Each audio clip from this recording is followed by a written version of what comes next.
Philip had completely closed the curtains. He really enjoyed the moment of anticipation when the room became dark, and the woman that he was with didn't yet know what was about to happen. It was always like this when he set his sights on a female tenant. "Miss Bradley, Sue, I've done so much for you. You must have worked out why I've been so good to you." He turned around. In the dark room, his face was so malicious that it made Sue's heart tremble. It felt like he became a completely different person the moment he closed the curtains. "What are you talking about, Mr. Geller? Open the curtains. It's too dark in here. I don't like it." She walked to the window and was about to open the curtains, but he grabbed her hand. "Ah!" she cried out in shock. She was terrified when she saw the sinister smile on his face. "What are you doing? Let go of me!" Previously, she had thought of Philip as a generous, warm-hearted man who enjoyed helping others. Now she realized that something was very wrong, but she was still trying to convince herself that she was mistaken. "I've helped you so much, Sue. You must have realized that I really like you." Looking at her pretty face in front of him, Philip became increasingly aroused. He said, "And I'll let you off the 4 months' rent, and you can stay here for as long as you need to." When Sue saw his lustful eyes, she finally realized the severity of her situation. "What are you saying? Let go of me!" she screamed. She tried to get away from him, but he was holding her tightly to him, and she couldn't get free, no matter how hard she tried. The evil light in his eyes grew. Holding both of her hands in one hand, he said, "Don't be afraid. I've come prepared. And remember, I'm paying $8,000 to..." "Let me go! Let go!" Sue felt repulsed when she saw the in his hands.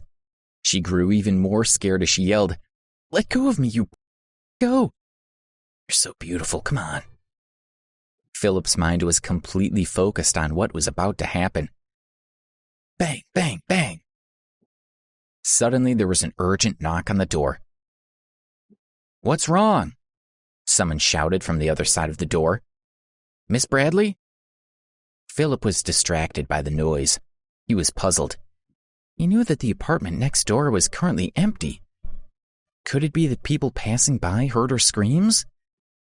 Whoever it was, he knew that he had no choice but to stop what he was doing. He let go of Sue. "You..." She yelled and kneed him in the... "Oh!" Philip bent over in agony. He was sure that this feeling of being crushed... Sue opened the door and Alex stepped in. "What's happening?" he asked worriedly. "Nothing." Sue was too embarrassed to tell him what had just happened. After all, the root cause of the problem was that she hadn't paid her rent, and nothing had actually happened. She was worried that people would judge her if they heard that she had been... "Now get out!" she shouted at Philip, who was hobbling along, not even able to stand up straight. With difficulty, he left. But he wasn't planning to give up. Sue invited Alex to stay for a drink. She opened the curtains and sat beside him on the sofa. "Thank you for what you did just now." She was still a little afraid when she thought about what had nearly happened. "Did that person touch you?" Alex asked. "Don't say any more. It's not what you think. If he tries anything," she said with a small smile. Alex sighed. Looking at Sue's expression, he was sure that he was right. Philip had been her. At that moment, the TV and air conditioning in the room suddenly stopped working. Sue went to check the bathroom and found that the water had also been turned off. "What's going on?" Alex asked with a frown. Before Sue could answer, there was an abrupt knock on her door. When she opened it, 2 staff members walked in and started scolding her rudely. "You have to leave today," one of them said. "And you have to pay the 4 months' rent as soon as possible. You've been blacklisted with all the letting agents in the city. Until you pay back the money you owe us, you won't be able to rent a room anywhere in New York." The two men sneered and one said, "Hurry up and clear out. If I see that you're still here tonight, you'll be forcibly removed." With that, the two men left. "This is Philip's doing," Alex said, still frowning. Sue let out a heavy sigh. She cringed when she remembered how she had believed that Philip was helping her out of kindness. She felt like an idiot. She also couldn't understand. Gloomily, she started to pack up her things. "Do you have anywhere to go?" Alex asked worriedly. He thought, if Sue owes over 4 months' rent, it means that she can't have any money on her. How is she going to survive in New York? It's so expensive to live here. And there are all sorts of dangers for a girl on her own on the streets. "No," Sue replied honestly. She really didn't know where she would go when she left this apartment. If she couldn't think of anything else, she would have to go home. She was 26 years old, but would have to go back to her parents' house. "Goodbye. It was nice to meet you." Sue had packed up her things quickly and was about to leave. I've got a suggestion. You could live in my apartment," Alex suggested, looking at Sue. He was really worried about her. She had made a really good impression on him earlier when she wanted to help him. Now he was keen to help her if he could. "You..." Sue was still angry about Philip tricking her. Her first thought was that Alex was similar. He was trying to take advantage of her. She had really warmed to him since meeting him, so the thought that he was another rogue upset her. He noticed the suspicious way that she was looking at him and said quickly, "Don't get me wrong, I'm a student at Preston University, so I usually stay in the dorm. I rented this apartment, but I'm still really busy at school, so I'm not planning to live here yet." "Really? You're not lying to me?" Sue asked, puzzled. "I promise I'm not lying to you. Of course, if you're worried, you could always get the locks changed.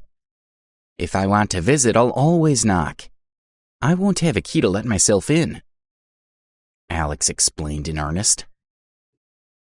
Finally, he said, "If you still don't know if you can trust me, I completely understand. Anyone would feel the same after what just happened. But I'm really afraid that you'll be in danger out on the streets. I've got $800 on me, which I'd like you to take. You can rent a room at a guest house until you get back on your feet." As he spoke, Alex took out all his cash, which came to about $800.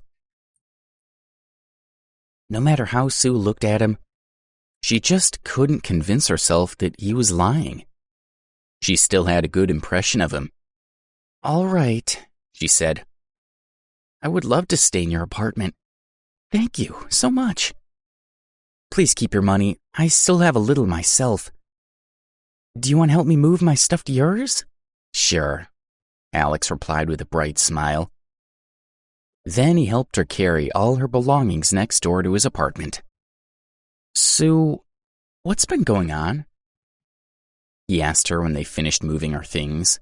He had been puzzling over her predicament and couldn't work out how a smart woman like her could end up in a situation where she couldn't pay her rent.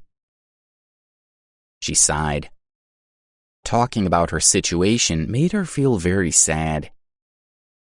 But she already felt depressed and didn't think talking to Alex about it could make her feel any worse. "I used to be a sports reporter with a salary of over $3,000 a month. It wasn't a massive salary, but it was plenty for me and I loved the job. It involved reporting on all kinds of sporting events all over the world. Because of my job, I traveled all over the United States and even to Europe on some occasions. Her eyes lit up when she remembered her old life. But a year ago, the boss asked me to be an American athlete. I refused, so he fired me and made it impossible to work again within the industry. He even brought several lawsuits against me. Alex was horrified. But he also had a lot of respect for Sue. "You're unbelievably brave and strong," he said. She smiled and replied, "I don't know about brave and strong. I just couldn't do something that felt so wrong." At that moment, her cell phone rang. When she saw the name Jade on the screen, she hesitated for a moment before answering. When she did, a barrage of criticism came down the line from her sister. "What the hell are you up to? Why haven't you come to see your parents for over 2 months? It's been so long that your family probably won't even recognize you. When they see you..." "Jade, I know, and I'm sorry. I was wrong. But it's because I've been so busy at work recently. When I get busy, I forget about everything else." Sue smiled apologetically. "Too busy to see your family? And you really think that you're the only one who's busy? Seriously?" Jade mumbled to herself before continuing.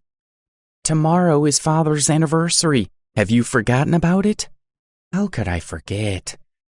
"Jade, of course not." "Well, at least you didn't forget. Go to Mom's house tomorrow morning. By the way, Mom's worried about you, so she found someone for you. He sounds pretty good. Wear nice clothes tomorrow because he'll be there." "What?